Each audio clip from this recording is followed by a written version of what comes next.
What's going on YouTube? It's AKingsCreation again, bringing you guys another video. In this video, we will be breaking down my all red LMG build. Now, I've been using this build for a while since before I took a break from Division, and I want to still see, is it still good in the current Division era?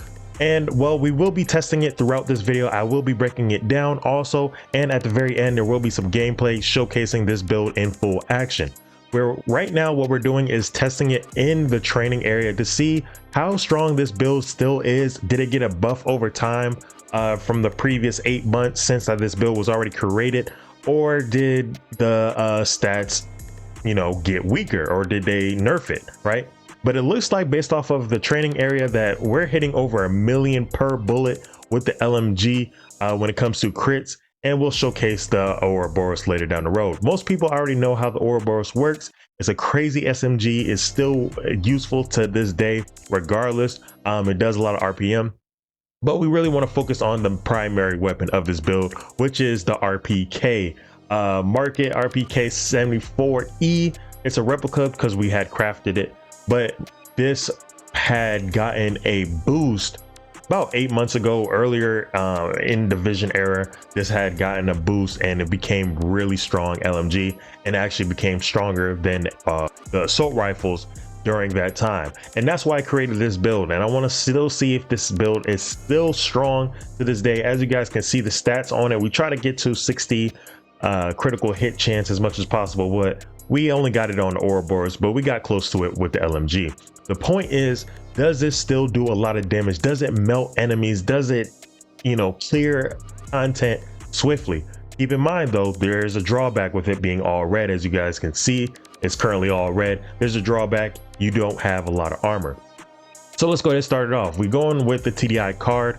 You know, we normally do that for the extra skill point, so we can have additional skill boost for our actual skills without having to put any yellow cores on. That being said, we're going to go with the Ouroboros. You guys already know the stats on it. Try to get damage to target out of cover on all your weapons if you haven't already, man. That's very important.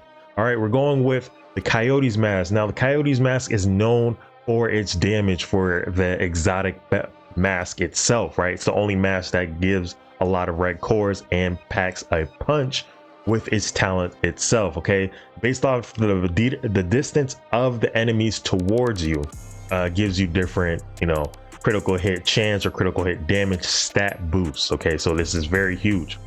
Now we're going with the Walker's Harris & Co backpack.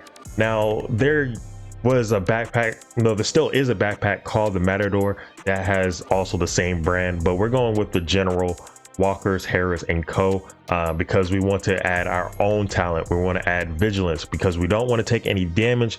So we're going to try to avoid as much damage as possible. And what vigilance does is it increases your weapon damage without taking any damage. If you take damage, you don't get the buff. If you don't take any damage, and you'll get an extra 25%, right, damage boost. That being said, we're going with the Sokolov chest piece because the reason why we're going with the Sokolov chest piece, so we can have the obliterate talent on there. We did put that on there ourselves. Critical hit increases total weapon damage by 1% for 10 seconds, and it can stack up to 20 times. Therefore, you can get up to 20%. But the Sokolov chest piece gives us extra SMG damage for our Ouroboros, so that is huge, and that's exactly why we have that there. Now we're going with the Patrol Defense Group. This gives us LMG damage, and also it gives us the Contractor gloves, which is the named item for the gloves that is best in slot for the gloves. So it kind of worked out because it gives you damage to armor of 8%. All right, then we're adding our critical hit chance on top of that with the weapon damage. Now we taken away from like the best holster, and we're going to go ahead and use the Seska because it gives us additional critical hit chance. Like I said before, we want to try to get as much critical hit chance as possible, so we're going with that holster instead. Then to top it all off, we're going with the best in slot knee pads, and we're going with the Fox's Prayer. And it doesn't really help us on the actual brand stats, but it does give us damage to target out of cover for an additional 8%, and damage to target out of cover is very useful, especially when you're not in cover as much, and you're floating around, and enemies, you want to try to get them from getting in cover, right? So that being said, that is the overall setup. We're going with the technician specialization because on our LMG, it does have a laser pointer on there. So when we're aiming at enemies, we're getting that pulse and then getting that additional damage there. That being said, we want to include more pulse. So we're adding a pulse scanner to our skills. Okay, so we have the pulse scanner to our skill, and we have that extra tier 1 from the pistol. We'll get up to tier 2. But the reason why we have 2 skill tiers is because one from the pistol, which is that +1 skill tier, but also technician itself gives you another +1 skill tier. So now you're having 2. And then if you have the pistol out, those skills that we have, the decoy and the scanner pulse, will have tier 2 abilities. All right, then we're going with the EMP grenade to stop them from having their equipment running free and doing a lot of damage to us. So that is the overall build right there. And now I want to go ahead and showcase to you guys some gameplay with this build. All right, so I'm gonna go ahead and do three territory controls because I want to see how quickly we can melt these enemies and see how strong this build really is on heroic. Okay, these are on heroic. All these activities being done on here are on heroic. All right, so we're gonna go ahead and start off with the elite one, and we melted him extremely quickly. I am actually shocked how quickly we melted that, and now it looks like this is going to be a walk in the park based off of how quickly these enemies are getting destroyed, right?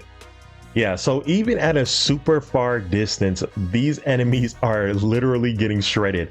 And oh man, them coming out of a spawn point is just asking for them to get melted, all right, all at once, because we're melting them so fast that if they line up all at once, then we're literally killing basically all the enemies that are coming out of spawn. And we just quickly completed that territory control within a minute and a half, right? So let's go ahead and move on to the second one. We want to see if that first one was a fluke. All right, so here we are at the second one, and no, the crits are going crazy. We're already doing almost to 1,000,000 damage in the crits, and we're already clearing out this area in like less than 30 minutes or 30 seconds, sorry. All right, so now we're moving closer to the other enemies here, and I'm pretty sure we're about to do a lot of damage over here as well. So this is basically showing you guys the proof behind the truth. Okay, this red build melts enemies. That is a guarantee. And does it still work in this current meta?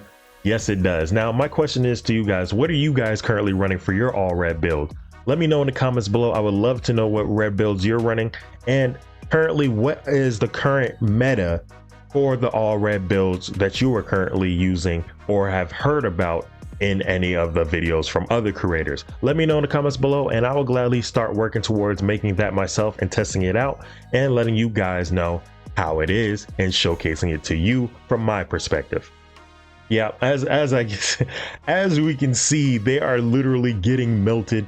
Every second bullet is doing a lot of damage to their armor and health.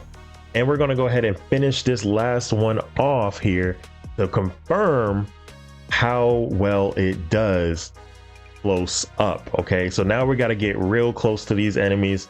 We have to go inside in order to stop them from spawning all over the place. So we want to go ahead and rush their spawn as quickly as possible so we can kill them as quickly as possible and finish this up, because when they come out of their spawn points, you don't want them to spread around too much. If you get your enemies spreading around, then they're going to try to flank you, especially on heroic. So you want to kind of kill them or spawn trap them as quickly as possible, so it'll be an easy clear for you. And keep in mind, once again, look how much armor I have, guys. I can easily get shredded within a couple of shots from a boss or elite on heroic. So we got to be careful, especially if you're adding more directives on there. It is very important to do that. All right, so we cleared out all 3 territory controls. We cleared out all 3 of those. And if you guys enjoyed this build breakdown, this build video, please let me know in the comments below. Like I said, your builds, your all red builds, how you've been getting through the Division 2, and how are you preparing for the DLC to come out. But we will test out all of the equipment and new gear and weapons that are coming out with the DLC. All right, till then, catch you guys in the next video. Peace.